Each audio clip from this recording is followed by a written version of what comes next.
Salam sejahtera, salam bagi kita semuanya dimanapun kita berada.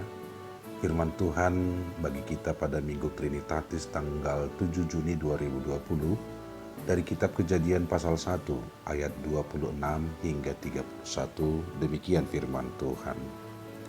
Berfirmanlah Allah, baiklah kita menjadikan manusia menurut gambar dan rupa kita, supaya mereka berkuasa atas ikan-ikan di laut dan burung-burung di udara, dan atas ternak, dan atas seluruh bumi, dan atas segala binatang melata yang merayap di bumi.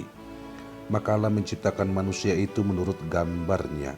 Menurut gambar Allah diciptakannya dia, laki-laki dan perempuan diciptakannya mereka.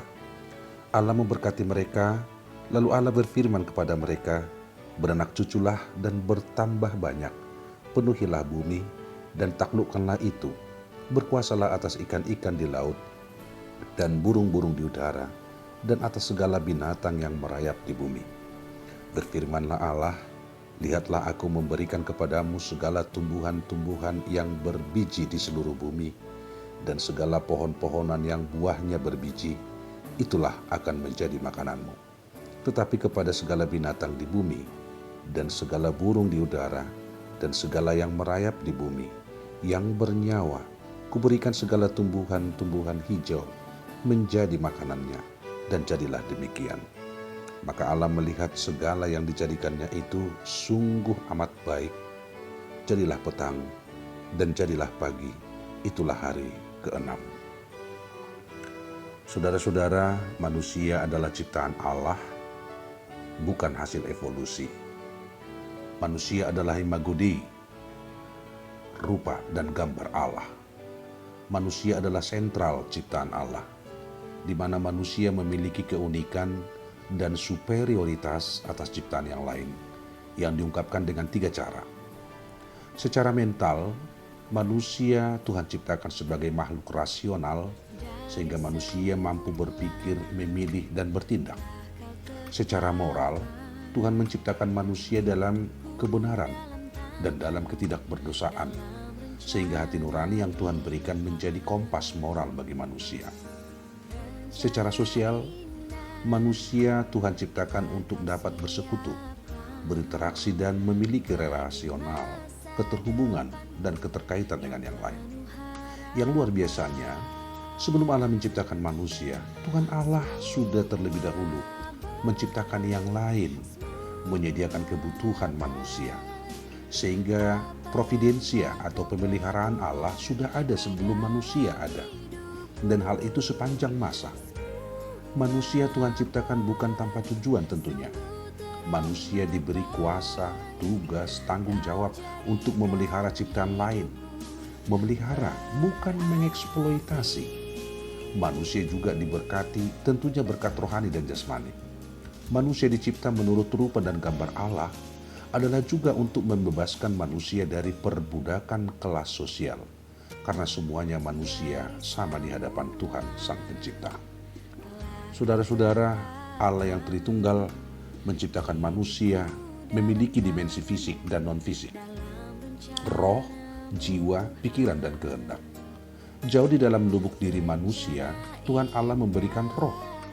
Roh itu sangat sentral dalam kehidupan setiap orang, serta dapat mempengaruhi aspek fisik dan non-fisik. Roh itulah yang memampukan manusia berkomunikasi dengan penciptanya, yaitu Allah. Karena Allah adalah roh. Jika roh Allah hadir dan berkuasa atas diri orang percaya, maka dimensi rohnya diperbaharui. Begitu juga dengan dimensi lain kehidupannya. Dan sebaliknya, jika roh manusia tidak diterangi dan dikuasai roh Allah, maka kuasa-kuasa roh jahat dengan mudah menguasai diri manusia. Manusia sebagai imago Dei tentunya tidak berhak hidup untuk dirinya sendiri. Manusia hidup untuk Dia yang menciptakannya. Itu sebabnya bahwa kesadaran sebagai makhluk ciptaan Tuhan itu yang mendorong seseorang untuk terus-menerus membangun hubungan yang benar terhadap Tuhan Sang Pencipta, terhadap sesama, terhadap lingkungan hidup dan ciptaan lainnya, serta memiliki kualitas hidup untuk kemuliaan Allah. Saudaraku, manusia memiliki nilai yang sangat berharga karena dia diciptakan menurut gambar Allah. Dan harga dari manusia itu bukan karena apa yang akan dimiliki oleh manusia itu nantinya, tetapi karena sesuatu yang sudah disiapkan oleh Allah sebelumnya. Ini bukti nyata providensia Allah, sehingga apapun yang akan dimiliki oleh manusia yang diciptakan Allah tidak akan menambah nilai hidupnya di hadapan Allah. Dan sebaliknya, apapun yang tidak dimiliki oleh manusia setelah diciptakan tidak akan mengurangi nilai hidupnya di hadapan Allah. Manusia sangat berharga di hadapan Allah. Mengapa? Penciptaan manusia itu sudah melewati sebuah proses penciptaan yang lain dalam urutan yang sangat rapi. Sebelumnya Allah telah menciptakan segala sesuatu dalam dunia ini dengan sungguh rapi.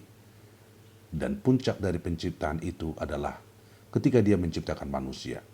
Sehingga siapapun kita dan bagaimanapun keberadaan kita saat ini, ingatlah, kita pribadi yang sangat berharga di mata Tuhan. Sebab kita diciptakan bukan asal diciptakan, tetapi kita diciptakan lewat sebuah proses yang sangat terapi. Apa yang ada dalam perjalanan hidup kita adalah hal yang terbaik dan yang tentunya kita syukuri. Saudara-saudara, kita tahu citra diri manusia asali itu menjadi rusak setelah manusia melanggar perintah Tuhan, yaitu memakan buah yang dilarang Tuhan untuk dimakan. Ketidaktaatan manusia kepada Tuhan membawa manusia jatuh ke dalam dosa. Dosa telah merusak citra diri manusia. Dosa telah menjadi penghalang persekutuan manusia dengan Allah. Tetapi Allah berinisiatif sendiri untuk memulihkan keadaan manusia. Puncak pemulihan citra diri manusia itu terjadi melalui inkarnasi Kristus. Allah turun ke dunia dengan satu misi, yaitu menyelamatkan manusia dari dosa melalui pengorbanannya di kayu salib. Dia menjadi manusia, tinggal bersama manusia, merasakan perasaan manusia, untuk memanusiakan manusia agar manusia benar-benar kembali menjadi manusia. Respon kita adalah hidup dalam Kristus. 2 Korintus 5 ayat 17 mencatat, jadi siapa yang ada di dalam Kristus, ia adalah ciptaan baru, yang lama sudah berlalu. Sesungguhnya yang baru sudah datang. Manusia baru adalah karena dibaharui Kristus, di mana manusia hidup tinggal di dalam Kristus dan untuk kemuliaan namanya.